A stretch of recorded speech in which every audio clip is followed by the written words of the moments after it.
for show and tell today, I have an e-bike with a mid-drive motor and a throttle, so it can be used in full electric mode. This one does have some fancier components from what I usually show. The centrally located motor is Bafang M410. It's 350 watts with 90 Newton meters of torque. This is a touring e-bike for relaxing rides, so it is mostly a city commuter, but it can do some light off-road. And my favorite part is that this bike comes pretty much assembled. This is the Cikada Touring e-bike. First up, I'm gonna take it for a test drive, and after I'm done with my test ride, I'll unbox the bike. If you've never used a mid-drive motor, what I'm about to say next is very important. Think of it like a manual transmission car. So basically, you should be starting off on either the top or second to top cog and not any of the smaller ones. And that's anytime you come to a complete stop. So that's gear 1 or 2. I'm gonna start it off on gear 2. I'm about to go down a hill, a little bit of a hill anyways. I'm gonna get it to max speed, and that's really the best time to bring it to max speed. Those little tiny cogs really shouldn't be used on a mid-drive motor unless you're going downhill. So let's see how fast I can get it to go. And every time I shift, I'm gonna let off the pedals. So I'm not gonna put any strain on that chain.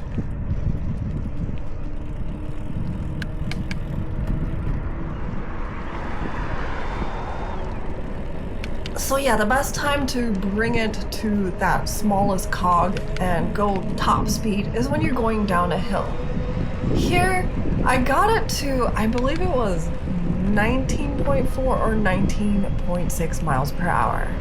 She's definitely meant for cruising and not racing as fast as you can possibly go.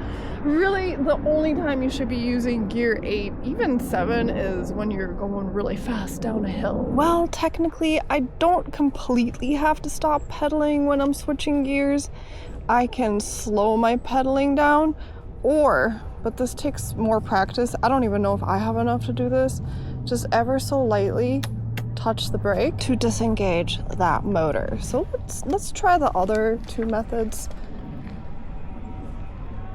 That time I started off on gear 3. I think you're fine if you start off between 2 and 3. 1 is more for hills. All right, so let's get up to a little bit of a speed here. And now I'm gonna lightly tap the brake. See the motor disengaged? And I can go up 1. Yep, that definitely worked. I don't know if my microphone's gonna pick this up, but I'm gonna stop talking. I'm gonna listen for the motor. Because right now I can faintly hear it. So I'm gonna slow down my pedaling, and once I don't hear the motor anymore, then I'm gonna switch gears.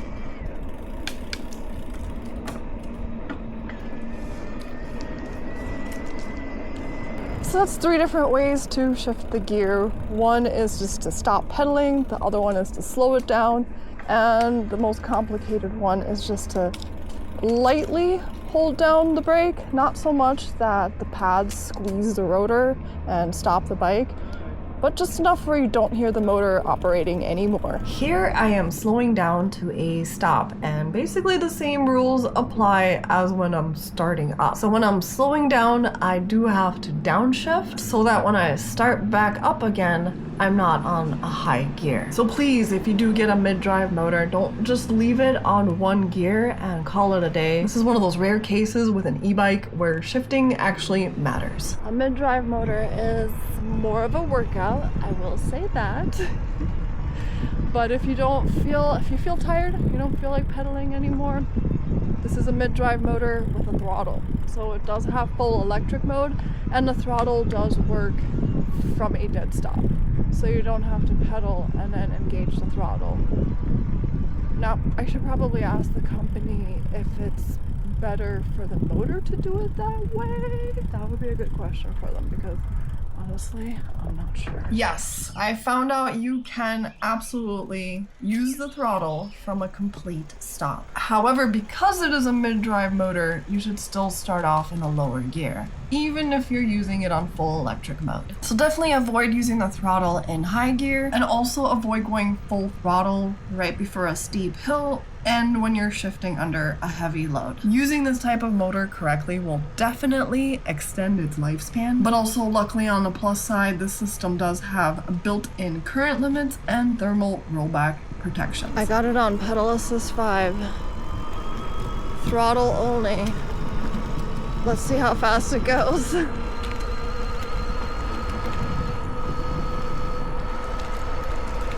I got it to about 18.6 miles per hour, and it seems like the longer I hold it, the more kind of inches its way up. It's definitely not a very fast bike, but it's not meant to be a fast bike. It's just kind of a cruising around bike. Just a relaxing little cruise. I was so ecstatic when I saw that this bike comes in 2 different frame sizes. I did request the large frame. So there's 2 different ones. The medium is 5 foot 2 inches to 5 foot 8. And then the large one is 5 foot 5 inches to 6 foot 4. So I figured since I'm like right at that border, I should get a large one. And my personal bike, I have a Trek, is also a large frame. And yes, I will say this bike fits me perfect. I love the frame size. Everything is really comfortable with this bike. The suspension, loving it. It's a very smooth ride. I mean, it is a commuter bike. Touring, Cikada Touring e-bike. So it's definitely good for a smooth ride. But the seat. I'm gonna be feeling the seat for the next 3 days. I don't know how the pros do it, but this is the style of seat that I see a lot of bike professionals using, and I honestly do not know how you guys do it. Maybe it's different for women versus men because we're built a little bit different down there. So I don't know, but at least the seat is something that's relatively easy and cheap to replace. I am not kidding, guys. My bum really hurts. And it's quite a bit of ways. It's, I don't know, a couple more miles to get to my hill where I can test this to see how well it goes up a hill. I don't know if I want. I mean, these are not really off-road tires, but I mean, they do fine on pavement, like gravel roads and stuff like this. So nothing too crazy, but it can do a little bit off-road. So yeah, these tires are definitely not a standard size. They are a bit wider. They're 27.5 inches in diameter and 2.8 inches wide. These are Kenda anti-puncture tires. With wider tires, I do feel like you have more stability, and the wider they are, the more terrain they can tackle. So these are somewhere in between like regular tires and off-road, so they can do a little bit of off-road, but nothing too crazy, like I said. Okay, I got my buns very close to my favorite hill. I'm gonna need pedal assist 5 for this. And gear 1. But I'm not gonna change gears until I'm almost at the hill. Oh, I went the wrong way. I keep doing that. I keep going the wrong way. Okay, let's do it. Let's go up this hill.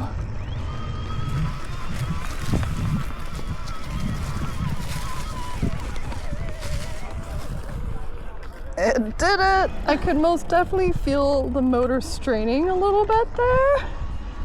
But it did it, and I didn't feel like I was gonna fall off the bike. But as I went steeper, it did get a little more harder to pedal, but nothing where I felt like I had to stand up and pedal the rest of the way.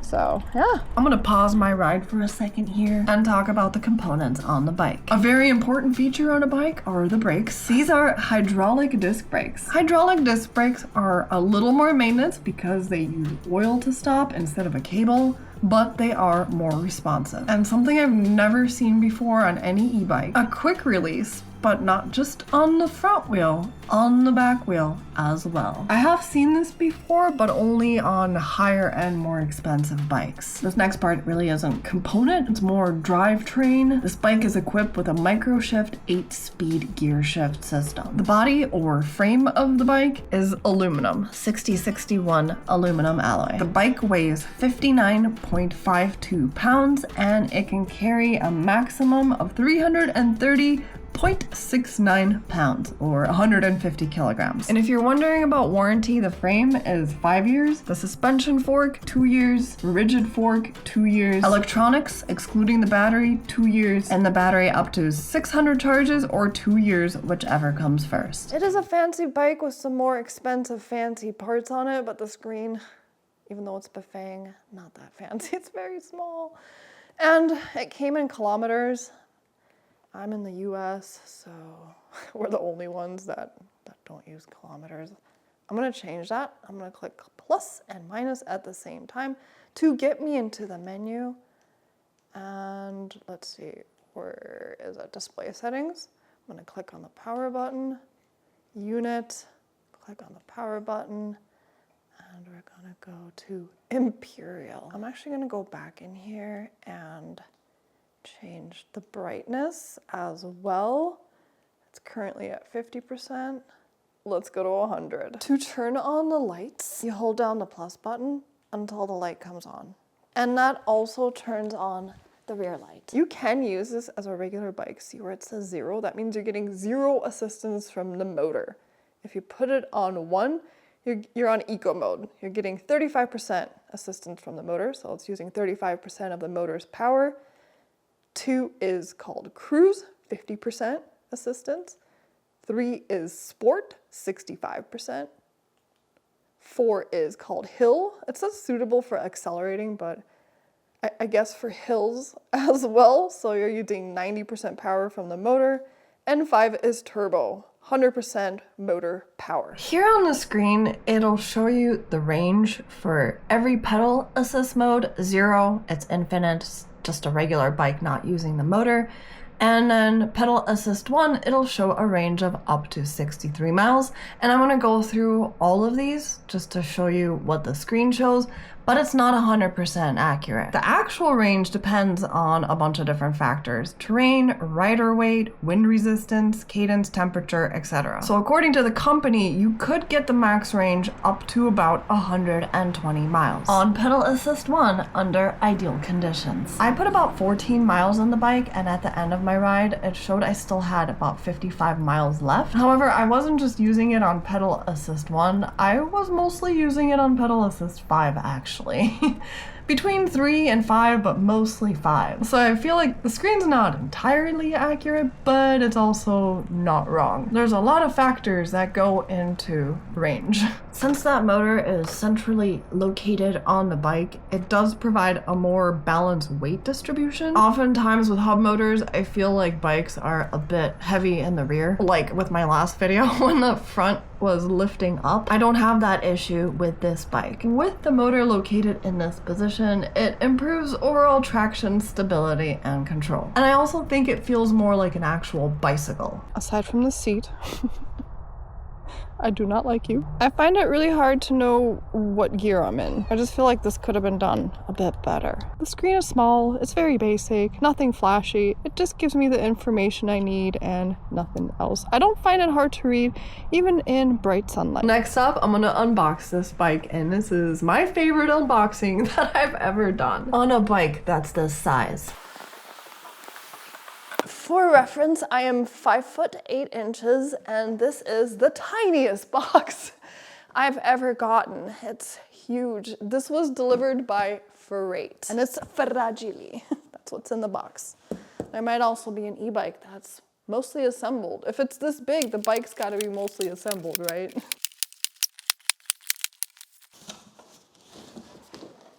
Now this is how a bike should come. So it looks like all I have to do is position the handlebars into place, put the pedals on, and inflate the tires.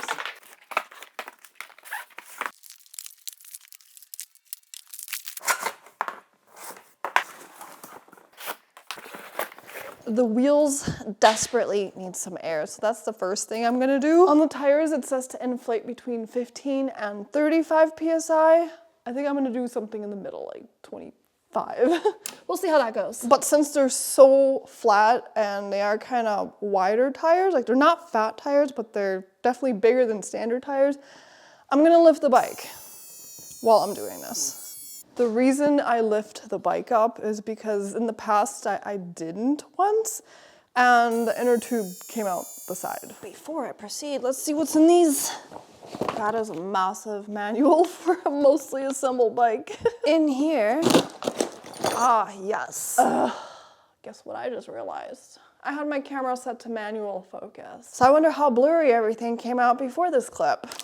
Metal pedals, which are, you're not really gonna be able to see this very well, but they're labeled right and left on the side. And there's also this bungee cord thing for the back. Oh look, there are some tools. 3 little tools. How adorable. This looks like it's the charger for the battery. Oh, what's this? Smile. You just messed up the camera settings. It's got a Bafang charger. Fancy. Anyways, I think it is. I've heard it's a good brand. And finally, in this box is the battery. They packaged it separately, which is actually a pretty good idea. It's packaged very well.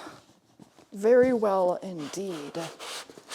It's even vacuum sealed. Look at that.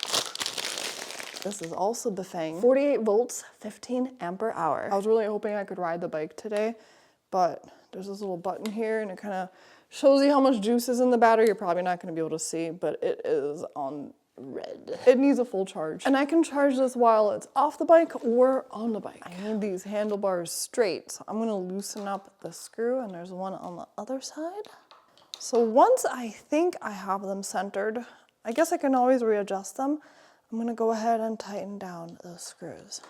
And I need to twist these a little bit towards the front as well. So I'm gonna undo, well, not fully, but I'm gonna loosen up these 4 screws right here. And once these are loose, I'm gonna move them where I want them. And then tighten everything back down. So with the pedals, the left one goes on there counterclockwise. And then the right one will spin on there clockwise. And do use a tool to tighten that down. Don't just spin it on there. Okie dokie, so that's it. It's cheesy outro time. I, overall, except for the seat, love the bike. I like how they use more expensive components, like Bafang. It's very, very nice. It is a smooth ride. The brakes are responsive. The screen is dinky, but it's very clear and legible to see. So I had no issues with that. But yeah, the headlight's a little dinky too. Those are really simple things to replace. Every time I try to talk, a plane flies over me, and when I go to edit a video, it gets so loud. So I'm gonna try to wait it out. Where it matters the most, it doesn't look like they cheaped out on this one. And the price isn't cheap because of it. It's $2,300, and if I have any coupon codes, those will be down below in the video's description. I got so distracted by the plane, I completely forgot my cheesy outro. Toodaloo-doo-lee-loo. I hope to see you in the next one.